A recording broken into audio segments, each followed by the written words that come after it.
चलिए energy space को देखते हैं। आज एनर्जी स्पेस में फिर से एक अच्छा मोमेंटम देखने को मिल रहा है। Torrent power is up nearly 6.5%। NLC India में 5.5% का इजाफा है। सीएससी 5% ऊपर है। एनटीपीसी ग्रीन में भी करीबन 4.5% का इजाफा देखने को मिल रहा है। JSW energy, Tata power, R power, Inox, Suzlon, अब जो भी स्टॉक उठा के देखे तो 3% से ज्यादा का इजाफा इन सभी स्टॉक्स में देखने को मिल रहा है। सो निश्चित एनर्जी स्पेस और खास तौर पे पावर स्पेस जहां कंजम्पशन बहुत बढ़ रही है, गर्मियां बहुत बढ़ रही है, नॉर्थ इंडिया तो हाल बेहाल है। क्या करना चाहिए पावर स्पेस में? तो डेफिनेटली गर्मियाँ तो बहुत बढ़ रही है एंड उसका कंजम्पशन पे एक डायरेक्ट इम्पैक्ट भी देखने मिल रहा है। प्लस एनर्जी सोर्सेज के जो वॉर के फ्रंट के वजह से हमें अल्टरनेटिव एनर्जी सोर्सेज पे फोकस रखना पड़ रहा है। सो डेफिनेटली उसकी वजह से भी एक डिमांड में शिफ्ट हमें देखने मिला है। सो देखने जाए तो एनर्जी सेक्टर अभी भी पॉइज्ड है और ग्रोथ के लिए and अच्छे खासे रिटर्न्स हमें अभी भी देखने मिल सकते हैं। बट ये है कि शॉर्ट टर्म में एक अच्छी खासी रैली देखने मिले तो थोड़ा पुल बैक का वेट करना चाहिए। अगर हम टोरेंट पावर की बात करें तो लाइक कंटिन्यूसली हमने लोअर लेवल से एक strong rally, one side rally हम लाइक 1200 के लेवल से 1800 तक के ही हमें देख चुकी है।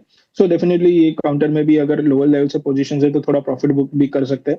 फ्रेश एंट्री के लिए थोड़ा वेट एंड वॉच करना पड़ेगा। 1600 के आसपास अगर ये काउंटर हमें मिलता है तब एक फोकस रख सकते हैं वापिस से फ्रेश एंट्री के लिए। दूसरे जो काउंटर्स टाटा पावर भी देखे तो टाटा पावर में भी हमें एक अच्छी खासी एक मोमेंटम देखने मिला and definitely medium term to long term point of view से टाटा पावर में तो बाय रिकमेंडेशन रहता ही है एंड पोर्टफोलियो स्टॉक ही है। तो डेफिनेटली टाटा पावर में भी एक फोकस रखना चाहिए। इस हिसाब से कंपनी का एक स्ट्रॉन्ग बैलेंस शीट है, प्लस डिमांड में एक अच्छा हमें मोमेंटम देखने मिल रहा है। तो आने वाले 6 से 8 महीने में टाटा पावर में भी हमें अराउंड 500 से लेकर 550 तक के लेवल्स देखने मिलेंगे। तो ये दोनों स्टॉक्स पे फोकस रख सकते हैं। उसमें दूसरे जो स्मॉल कैप स्टॉक एक जो फोकस में आ रहा है वो सुजलॉन है। सुजलॉन में भी हम देख चुके हैं कि लाइक 38 के लेवल्स के आसपास से एक अच्छा खासा बॉटम फॉर्मेशन बनने के बाद अब एक इस काउंटर में रिकवरी देखने मिली है एंड 55 तक की एक रैली के बाद थोड़ा पुल बैक देखने मिला है। तो सुजलॉन भी अभी फोकस में रखना चाहिए एंड जिस हिसाब से वैल्यूएशन रीजनेबल हो गए ये कंपनी के, लाइक जो डिमांड थी एंड ये करेक्शन की वजह से इसमें जो वैल्यूएशन का गैप हमें देखने मिला था, सो एक्सपेक्टेड था कि एक स्ट्रॉन्ग रैली ये काउंटर में जैसे ये सिचुएशन कंप्लीट होगी देखने मिलेगा।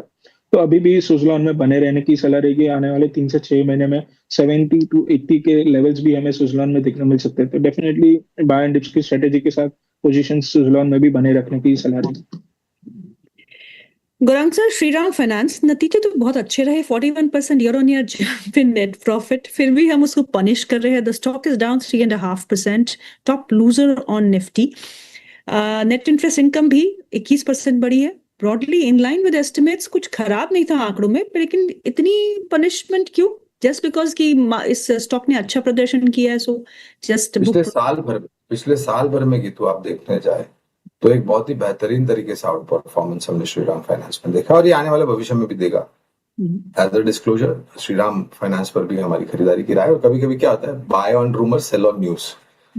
अनुमान था नतीजे अच्छे आएंगे, लोगों ने पहले पोजीशन बिल्डअप कर ली, अब नतीजे आ गए अच्छे तो बिकवाली करो, बस यही कारण है। बाकी कंपनी के साथ ऐसी कोई भी खबर अभी तक मैंने सुनी नहीं और मैं मैनेजमेंट की टिप्पणियां सुन रहा था कि ये जो इन्होंने अपने हिस्सेदारी बेची थी उसको लेकर के करीबन 100 बेसिस पॉइंट का फायदा cost of lending and boring में इनको इजाफा होगा और वही झलक दिख रही है नतीजों में। तो लंबी अवधि के लिए बने रहे। गौरांग सर, सीमेंट स्पेस पे आपका क्या नजरिया बन रहा है? आज अल्ट्राटेक सीमेंट के नतीजे भी है। आप इंडिया सीमेंट के स्टॉक तो देखिए, ये स्टॉक 15% ऊपर भी कामकाज कर रहा है और सीमेंट स्पेस में कहीं ना कहीं ये भी खबरें हैं कि प्राइस हाइक हो सकता है। हालांकि मॉनसून बहुत करीब है, लेकिन अभी 2 महीने हैं। पर सीमेंट एज ए स्पेस प्रदर्शन अच्छा रहा। Q3 के नतीजे भी अच्छे रहे थे। Q4 से भी ऐसी उम्मीदें रखनी चाहिए। खपत सीमेंट की बुनियादी तर्क के आधार पर स्थानीय मार्केट में ऊपर जाएगी। क्यों? सरकार केंद्र में जो बैठी है वो निर्माण कार्य नया निर्माण कार्य ढांचा बनाने का प्रयास चल रहा है। उसके साथ साथ राज्य स्तर पे भी सरकारें अपने राज्य में निर्माण कार्य शुरू कर रही हैं। उसके साथ जो पुराने ढांचे हैं उनको दुरुस्त करके आधुनिक बना रहे हैं। एक विकल्प, हालांकि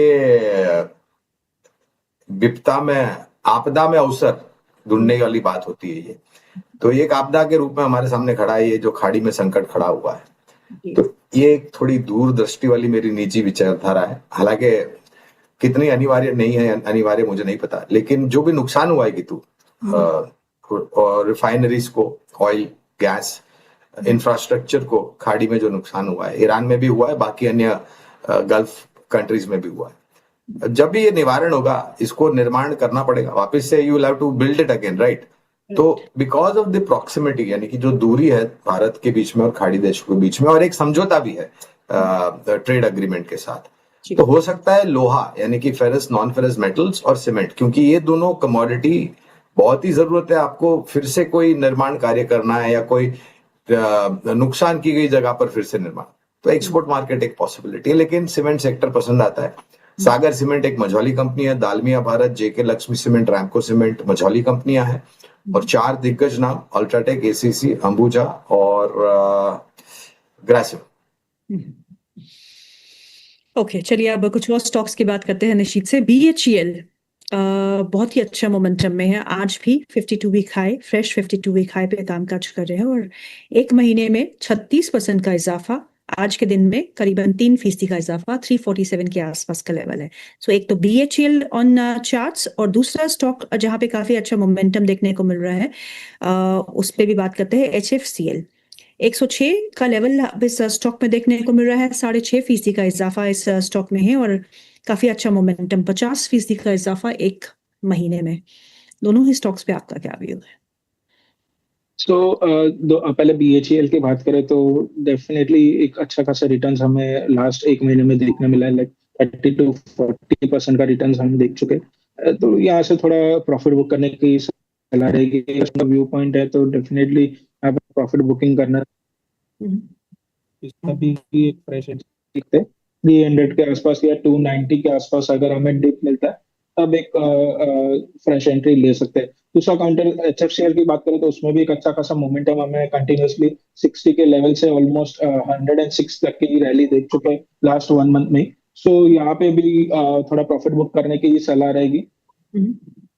उनका बने रह सकते हैं, बट हमें प्रॉफिट बुक करने की एडवाइस रहेगी HFCL और BHEL में।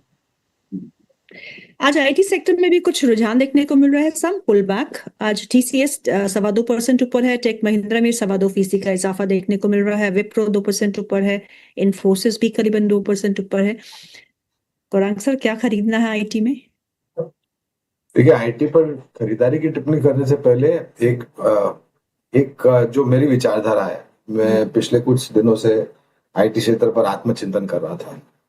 निष्कर्ष क्या निकल करके आएगी तो निष्कर्ष निकल करके आया कि अगर आपका अनुमान है कि पिछले 5 या 10 साल पहले या 15 साल पहले जिस तरीके से मुनाफे में इजाफे देखने मिलते थे IT क्षेत्र में निवेश करके, उसी तरीके का मिलेगा, तो ये गलतफहमी है। आज के तारीख में, आज की परिस्थिति में, आज के जो आविष्कार यानी कि इनोवेशंस हो रहे हैं, अपग्रेडेशन हो रहा है, नए प्रोडक्ट लॉन्च हो रहे हैं, तो इससे IT सेक्टर पर सकारात्मक नकारात्मक दोनों तरफ से असर पड़ेगा। वो फिर निर्भर करता है कि किस प्रकार की खबरें हैं। बहुत ही कंजर्वेटिव रिटर्न मिलने की संभावना है आने वाले समय में। IT में कहां पर पसंदगी है? दिग्गजों में TCS, HCL tech, tech Mahindra और इन्फोसिस। मझौली कंपनियों में Coforge, L&T technologies, L&T services, technology services, KPIT tech, science limited, Tata technologies और टाटा LXI। मगर नजरिया 1.5 से 2 साल का या उससे ज्यादा, और निवेश के ऊपर मुनाफा बहुत ही सीमित। Gaurang, do you remember the peak margins 10 साल 15 साल पहले क्या हुआ करते थे IT कंपनीज के? नहीं, मेरी हिम्मत नहीं हुई वो देखने की, क्योंकि जब मैं थोड़ा आत्मचिंतन कर रहा था तो वो थोड़ा भय लग रहा था कि वो इतिहास को मैं आज की वास्तविकता से तुलना करूंगा तो बहुत ही नकारात्मक मेरी सोच हो जाएगी। तो मैं वहां पर गया नहीं, क्योंकि मुझे मेरी सोच को नकारात्मक नहीं करना था IT क्षेत्र के प्रति। The times I used to cover Infosys के नतीजे उनके कैंपस में जाके, तो margins were somewhere around 35%, 37% उस रेंज में हुआ करते थे।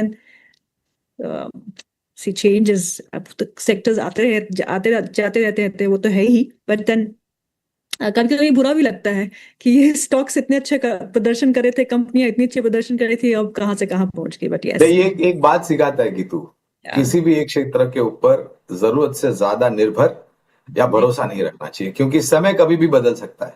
करेक्ट। चलिए भारत फोर्ज की बात करते हैं। आज अच्छा मूव है, 1900 के लेवल्स के आसपास है, सवा जो 2.5% के आसपास का इजाफा देखने को मिल रहा है। Hero MotoCorp, Exide, Bosch, M&M भी करीबन 2% ऊपर कामकाज करते हुए। सो ऑटो एज अ स्पेस थोड़ा बहुत बैक सीट पे रहा है, बैक फुटिंग पे रहा है कुछ महीनों से, कुछ हफ्तों से, लेकिन अब यहाँ पे भी एक अच्छा रुझान, मोमेंटम बनने लगा है। सो ऑटो एज अ स्पेस निश्चित आपको कैसा लगता है और यहाँ पे क्या खरीदने की सलाह होगी? सो ऑटो सेक्टर की बात करने से पहले अगर आईटी सेक्टर की अगर हम बात करें, सो जो पेन देखने मिल रहा है उसका सिंपल रीजन है कि हमने अपॉर्चुनिटी मिस की। एक तो होता है कि इंडस्ट्री में ग्रोथ नहीं था, इसकी वजह से करेक्शन देखने मिल रहा है या ऐसा हो रहा है। बट एआई की वजह से जो हमने देखा है कि आईटी, ग्लोबल सर्विस आईटी में तो अच्छा खासा बूम देखने मिला है। लाइक एआई की वजह से एक स्ट्रॉन्ग रैली देखने मिली, बट वो इंडियन आईटी कंपनीज ने कहीं पे मिस कर दिया। पूरा फोकस सिर्फ बायबैक, इन्वेस्टर्स को बायबैक देने में ही पूरा फंड यूटिलाइज कर दिया। सो ये 5-6 साल जो वेस्ट हुए उसके वजह से ही हमें एक थोड़ा डिसअपॉइंटमेंट आईटी सेक्टर में देखने मिल रहा है। तो यहाँ से भी थोड़ा तो व्यू कॉशियस ही है। अभी भी कोई मेजर ग्रोथ के नंबर्स हमें नहीं देखने मिल रहे हैं। लाइक रेवेन्यू भी हमें डिक्लाइन होते हुए मिल रहा है। ग्रोथ की तो बात अगर छोड़ दे तो लाइक फ्लैट ही रेवेन्यू देखने मिल रहा है। सो डेफिनेटली थोड़ा व्यू रखना चाहिए। अगर इन बिटवीन रैलीज आती है तो एग्जिट करने का थोड़ा व्यू रखना चाहिए। अगर ऑटो सेक्टर की बात करें तो हम लाइक लास्ट देख रहे हैं कि के नंबर मिले जब से जीएसटी का रिडक्शन आया, तब से एक ऑटो सेक्टर में एक अच्छा खासा फोकस रहा है। एंड इन बिटवीन अच्छी खासी रैली ऑटो सेक्टर में अभी भी बने रहना चाहिए। जैसे जैसे इकोनॉमी में इम्प्रूवमेंट देखने मिलेंगे हमें ऑटो निश्चित आपकी वॉइस, इस हिसाब से आपके ऑडियो में थोड़े इशू आ रहा है, आप बोलिएगा। सो जिस हिसाब से जिस हिसाब से भारत फौज में हमें रैली देखने मिली है रिसेंटली, तो डेफिनेटली यहाँ पे अभी भी बने रहना चाहिए। हमें अच्छे खासे लेवल्स लाइक 2000 से लेकर 2100 तक के लेवल्स भारत फौज में अभी भी देखने मिल सकते हैं। तो डेफिनेटली यहाँ पे पोजीशन होल्ड रखने की सलाह रहेगी। दूसरा जो काउंटर फोकस में रखना चाहिए वो है अशोक लेलैंड का। अशोक लेलैंड में भी एक अच्छा खासा हमें रिकवरी लोअर लेवल से देखने मिली है रिसेंटली। एंड यहाँ पे भी एक अच्छा खासा अपसाइड हमें 180 से लेकर 190 तक के लेवल्स अशोक लेलैंड में देखने मिल सकते हैं। तो ये दोनों काउंटर पे फोकस रखने की सलाह रहेगी ऑटो सेक्टर में। और आंसर, गर्मियां तो बहुत पड़ रही है, दिल्ली में तो बहुत ज्यादा गर्मी है। अब एसी के स्टॉक्स जो है आज बाजिंग है, क्योंकि आईएमडी ने कहा है कि हीट वेव जो है वो 2-3 दिन तक बड़ी सख्त रहेगी, और तो सभी एसी खरीदने में लगे हुए हैं। उसके चलते हुए ब्लू स्टार जैसे कंपनी में एक अच्छा रुझान देखने को मिल रहा है। वोल्टास जैसी कंपनियां अच्छा प्रदर्शन कर रही है। तो ऐसे छोटी छोटी कहानियों पे शेयर खरीदना ये एक सही विकल्प है, या शुड वन डू दैट? नहीं, ये छोटी कहानी में तो देखिए, कहानियों पर तो कभी कुछ भी नहीं करना चाहिए, वास्तविकता से जुड़ना चाहिए आपको।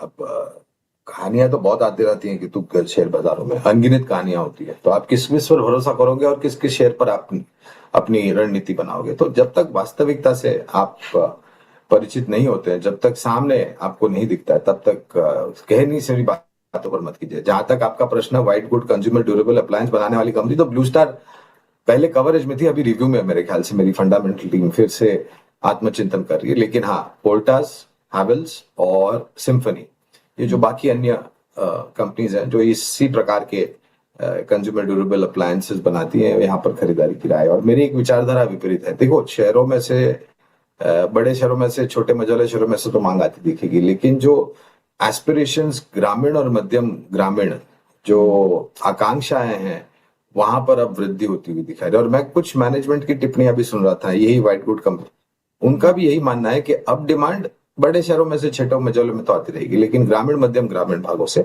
और भी, क्योंकि उनकी आकांक्षाएं बढ़ रही है ऊपर की तरफ, और आय भी बढ़ रही है और खर्च करने की हिम्मत भी बढ़ रही है। करेक्ट। निश्चित, कौन से स्टॉक्स है